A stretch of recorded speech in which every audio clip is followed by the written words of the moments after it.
Yes, that's right, it's nearly here. Christmas is here yet again. Christmas 2014. So, the question that always comes up at Christmas is, what the hell do you get people? Because we live in an age nowadays where things are so readily available at decent prices as well, where you can go shopping either in the high street or online and get deals.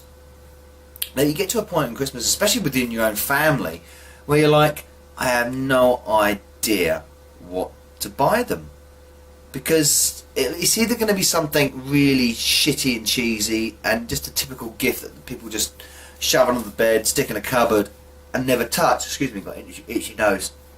Oh, excuse me. And then an itchy eye. How is that an itch that passes from one orifice to another? I don't know how that happens, but anyway.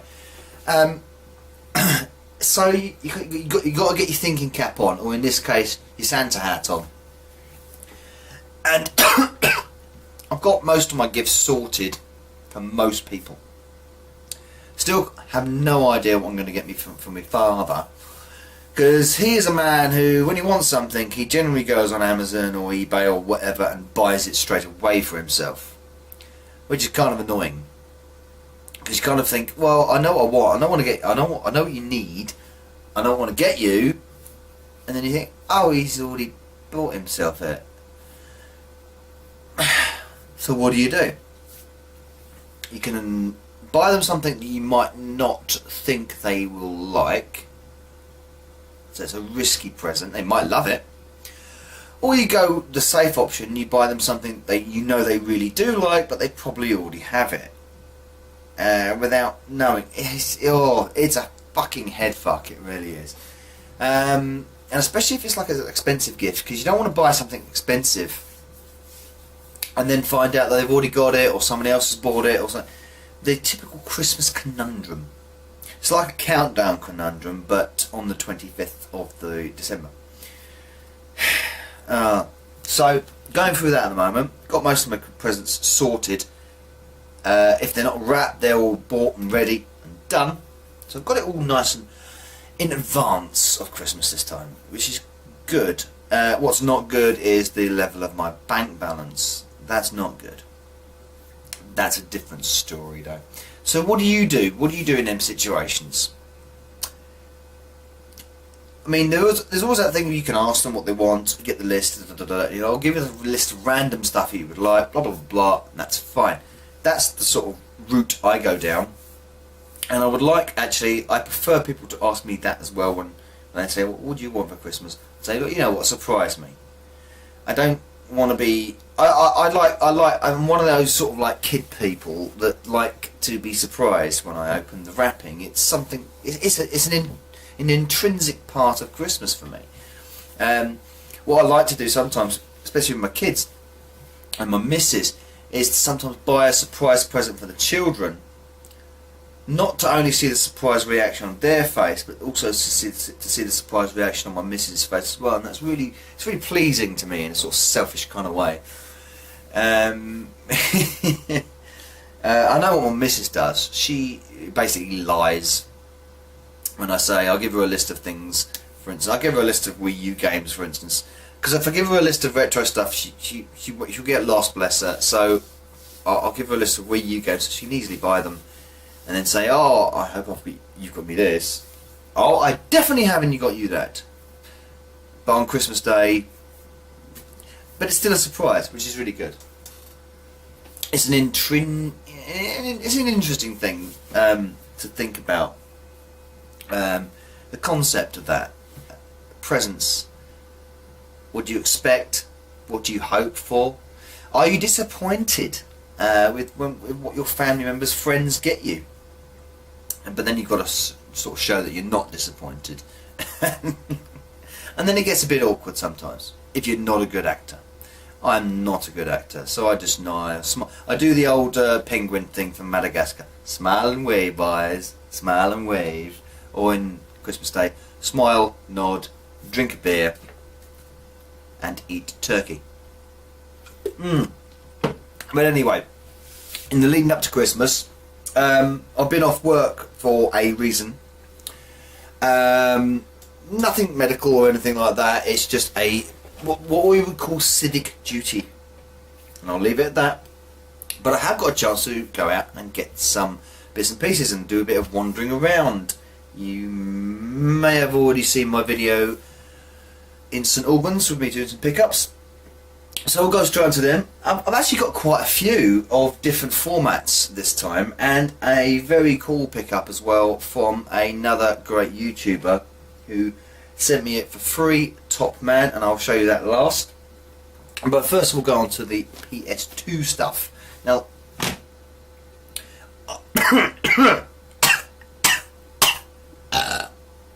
sorry, where did that come from? Anyway,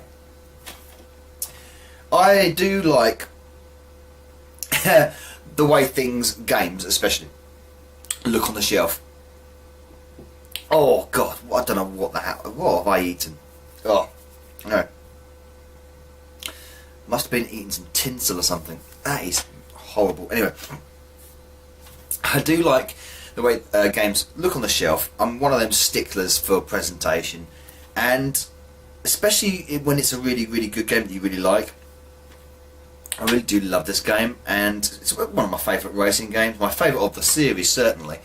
And I've only had the Platinum version on the PlayStation 2, so I was chuffed to find the white label version in a shop recently. I don't know where I found this. I think it might have been in Pinner for a few quid, and it's in tip-top condition. There's a little bit of a that's alright, it's fine, with instructions boxed.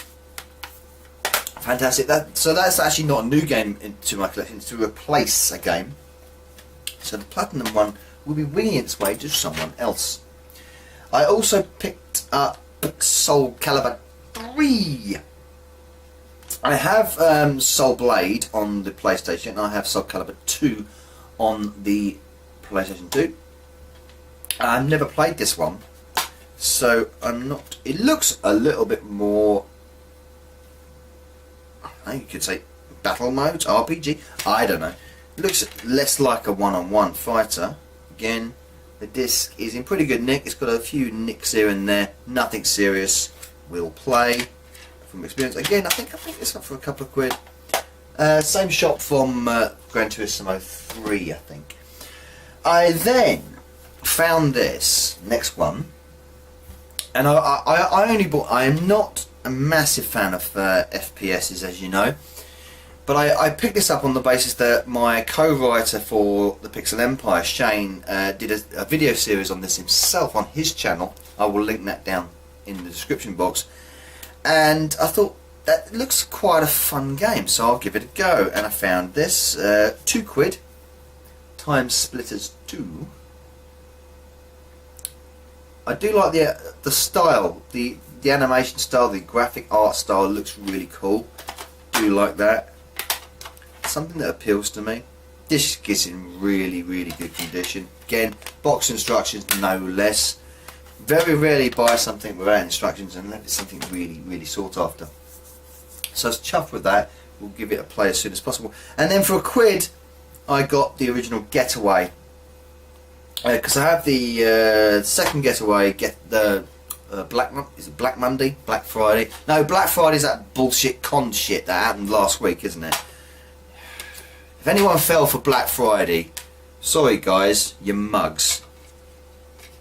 And as for them people punching each other to get out of date, end of line televisions and fucking shit like, get a life. Get the internet. So anyway, the Getaway on the PS2, of course, a quid, can't say no to that. Especially, it's actually in perfect condition. This is in better condition than all of them. So, I was really happy. So we've got some good finds there. So if you'd seen the I think that was the last video I posted with me travelling around St Albans, I got a couple more PS2 games, and these were really good prices as well, and from CEX no doubt. And first one would be Legacy of Kain Defiance. So this completes my Legacy of Kain collection, I think. No, I don't have. I don't have Blood Omen 2. I don't have that. But anyway, pretty good condition. A few surface scratches, but pretty good. What's with the sticker on the? You know, what's with the sticker on the bleeding instructions? Don't do that. Damage on the box, which is a pity. But you know, new PS2 boxes are like fucking the air we breathe. They're everywhere. So well happy with that. Probably I'll be playing that very soon actually, because I do really do yes, like the Legacy of Kain series. Soul Reaver 2 I found fantastic, and in this one you get to play as Kain and Raziel as well. Brilliant. And finally, Driver 3. I played the original Driver many moons ago, never played this. Again, yeah, it stirred me to buy it again. If it's in good condition I will, and it is in good condition. Boxed, instructions, and £1.50 from CEX, if you will. So pretty good. I also grabbed for 99p for the PS3 Top Spin 3. Loads of threes in there. Again, boxed instructions. Brilliant price I thought that was for a PS3 game. This was from St Luke's Hospice. And I got Top Spin 1 on the Xbox, so Top Spin 3 on the PS3. And speaking of the Xbox, one of the reasons why I got the console in the first place was to play this game, and I found it. And it's not an Xbox Classics either. Project Gotham Racing, PGR. A few YouTubers know that I was fancying this game for a while. Really good condition, a few surface scratches, but again, box instructions with some sort of halo thing in it. What's this all about? Don't do this! Don't mark boxes like that. Anyway, so really looking forward to that when I get my breakaway cables for my Xbox controllers. The guy that very kindly sent me the Xbox for free didn't send me the breakaway cables for the controller, so I can't actually play the damn thing, which is a crap basically. But anyway, pretty good for this month. Got a fair few there. And finally I received, it's not a game, but from Game Not Loaded, link description box, Stephen. He was getting rid of a few things he had, and let's put this over there. And all I had for this, because I ridiculously threw out a lot of my boxes for my Super Nintendo, was the cartridge for SimCity, a launch game for the Super Nintendo. Oh yeah, I thought it was a bit loose then. Oh bloody hell it is. Anyway, it plays well. So I really wanted the box back. So Stephen very kindly had a box for it, and a really good condition PAL box as well. It's really good. A few thread in the corners, but my word, that's held up really well. And he said that to be flat packed, so it was really good. And even the inlay, and that inlay is in great condition. So you do the old usual, and